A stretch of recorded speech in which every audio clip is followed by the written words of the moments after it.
Kaia da Klarion magikoak. Bazen behin jakin min handiko neska alai bat. Haren begiek bi oliba beltz distiratsu ziruditen.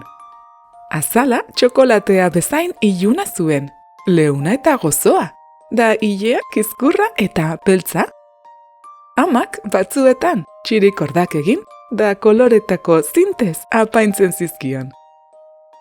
Neskatoak Kaia zuen izena, da benetan zen xarmanta, atsegina da zoriontsua.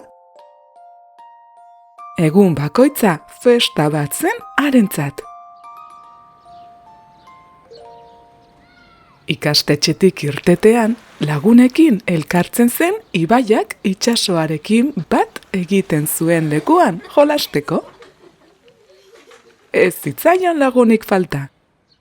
Goiz batean, eskolara joateko prestatzen ari zela, gurasoek esan zioten bidaia bat egingo zutela.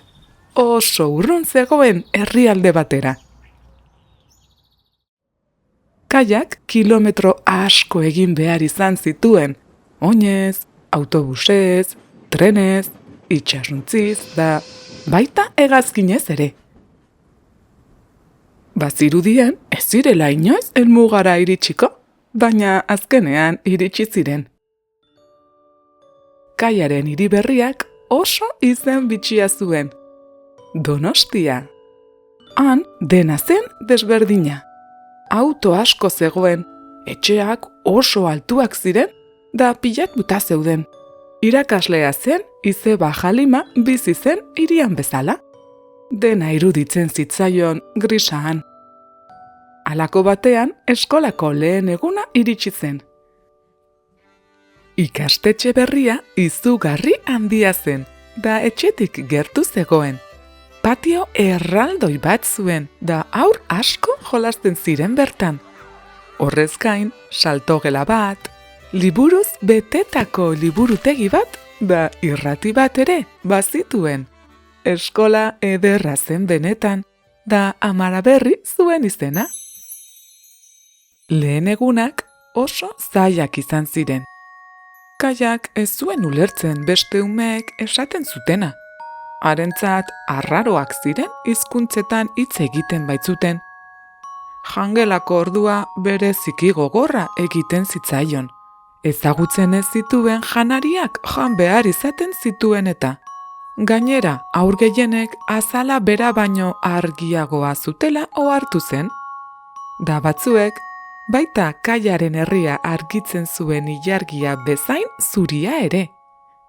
Patioan ordea haurrak jolasean da barrez ikusten zituen. Berak lagunekin egiten zuen bezala.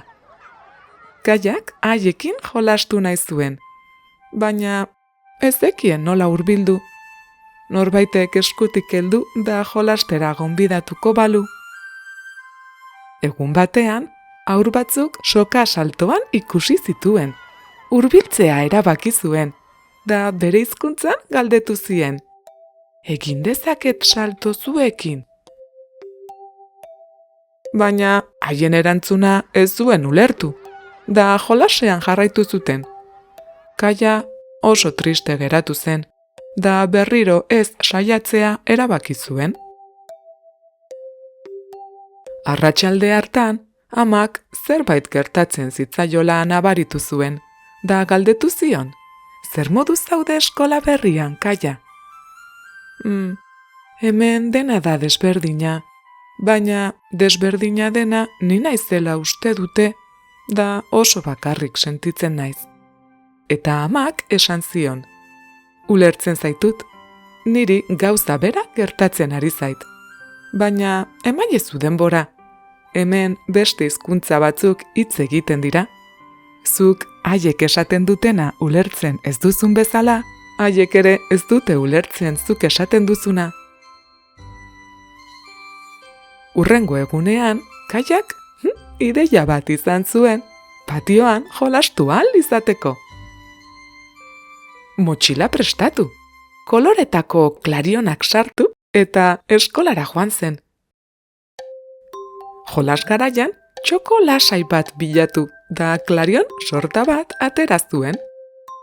Hori kolorekoa hartu eta eguzki bat marraztu zuen lurrean. Orduan, haur bat hurbildu zitzaion, da Kaiak Klariona eskaini zion. Hark hitz bat idatzi zuen ondoan, eta eguzkia irakurri zuen ozenki.